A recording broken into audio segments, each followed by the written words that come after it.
Ini adalah investor legendaris Paul Tudor Jones, salah seorang fund manager paling kaya saat ini. Indikator andalannya adalah Simple Moving Average 200 yang akan kita bahas tuntas di video ini.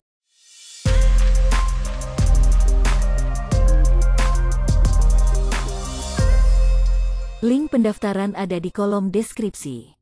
Silahkan mendaftar sekarang juga. Saya akan bahas 3 teknik menggunakan Simple Moving Average 200 termasuk yang digunakan Paul Tudor Jones ketika dia mengalami keuntungan besar di tahun 1987 ketika terjadi apa yang sangat terkenal disebut sebagai Black Monday. Ini adalah chart gold atau XAU USD di time frame H1, akan tetapi teknik ini bisa Anda gunakan di semua time frame dan juga di semua instrumen atau aset kelas ya teman-teman. Jadi pada trading view kita ke bagian indikator ini, lalu kita ketik aja SMA gitu ya, Simple Moving Average, maka akan nongkrong di sini kelihatan Simple Moving Average. Kita klik aja indikatornya ya teman-teman.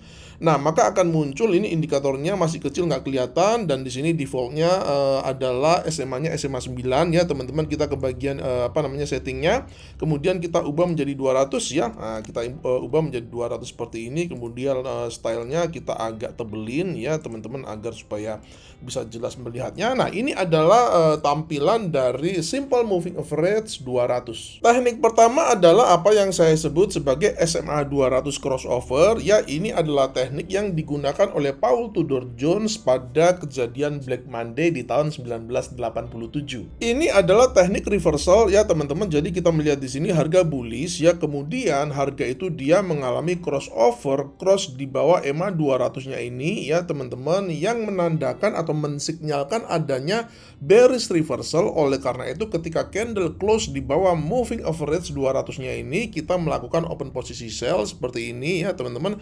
Kita open posisi sell di sini ya, kemudian untuk stop loss-nya kita letakkan di atas swing high-nya ini ya teman-teman. Lalu untuk risk reward ratio-nya atau untuk targetnya, kita bikin risk reward ratio-nya itu 1:2 ya teman-teman. Jadi minimal risk reward ratio itu harus minimal 1:1 ya. Terutama kalau kita menggunakan moving average itu kalau menurut saya jauh lebih bagus kalau kita menggunakan minimal itu 1:2 atau 1:3 ya. Kali ini kita akan coba dulu 1:2 ya teman-teman. Kita akan simulasikan seperti apa hasilnya.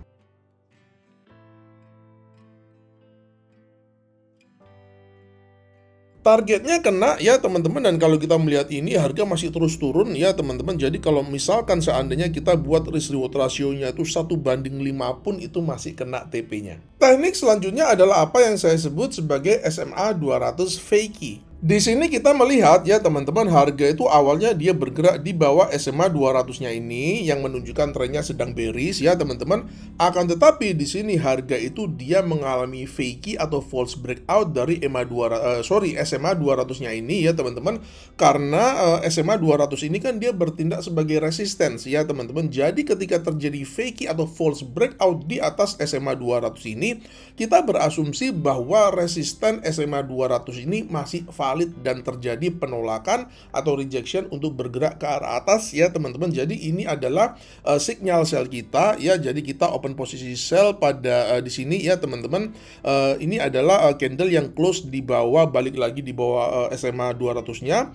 Jadi pada next opennya ini ya, pada opening dari candle ini kita open posisi sell-nya ya teman-teman. Lalu untuk stop loss-nya kita letakkan di atas, sedikit di atas dari swing high-nya ini ya teman-teman, dengan risk reward ratio itu minimal 1:2 ya teman-teman, 1:2 seperti ini. Nah, lebih besar lebih bagus ya untuk risk reward ratio-nya. Nah, setup tradingnya seperti ini.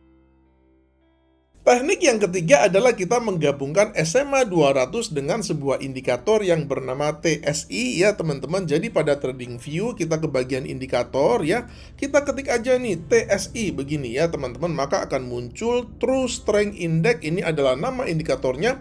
Kita klik aja di sini. Nah, Ini adalah penampakan dari indikator TSI. TSI ini berbeda dengan RSI ya teman-teman. Jadi kalau RSI itu kita tahu dia ada batas atasnya 70, batas bawahnya 30 ya. Tapi TSI ini nggak punya batas atas dan juga nggak punya batas bawah. Itu persis seperti MACD ya teman-teman. Dia hanya punya level 0 yang di tengah-tengah ini ya teman-teman. Jadi cara bacanya juga sangat gampang sekali, bahwa kalau pergerakan TSI ini di atas harga 0, itu dia menunjukkan sebuah tren yang bullish. Sebaliknya kalau TSI ini dia bergerak di bawah harga 0, itu menunjukkan trennya sedang bearish. TSI ini punya dua garis ya teman-teman. Yang berwarna biru ini adalah TSI lainnya, sedangkan yang berwarna merah ini adalah sinyal lainnya. Ketika TSI dia memotong sinyal lain ke arah atas seperti ini, itu dia memberikan sinyal potensi bullish atau sinyal buy ya teman-teman. Sebaliknya kalau TSI ini dia memotong sinyal lain ke arah bawah seperti ini, maka dia memberikan potensi sinyal sell. Seperti halnya RSI dan juga oskilator-oskilator lain ya teman-teman, TSI ini juga bisa digunakan sebagai sinyal divergence.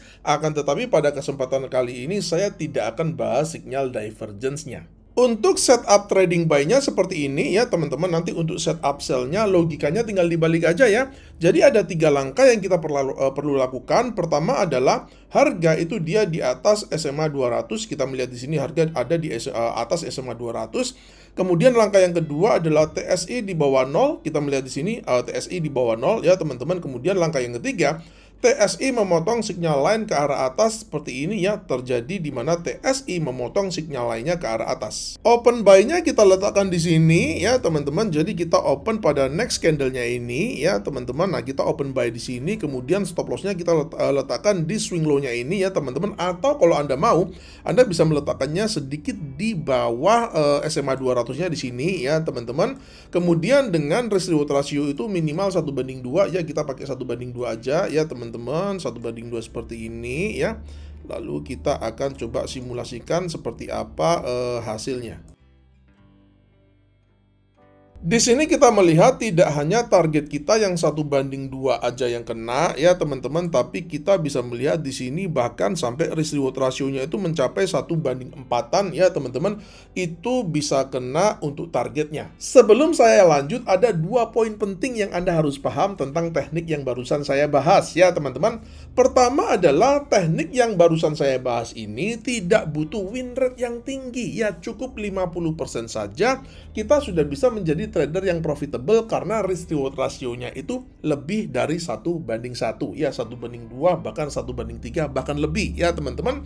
Kemudian poin yang kedua adalah risk per trade itu hanya 0,5 sampai 1% saja. Itu yang saya rekomendasikan ya teman-teman. Jadi kalau kita loss itu antara 0,5% sampai 1% saja. Tapi kalau profit itu kita bisa profit antara 1,5% sampai 3%. Jangan lupa untuk selalu menguji coba dahulu metode trading yang Anda pelajari sebelum menggunakannya di akun real. Jika Anda mendapati video ini bermanfaat, jangan lupa like dan share video ini ke grup-grup trading teman-teman dan juga ke media-media sosial Anda. Sampai jumpa di video edukasi saya yang selanjutnya dan salam cuan.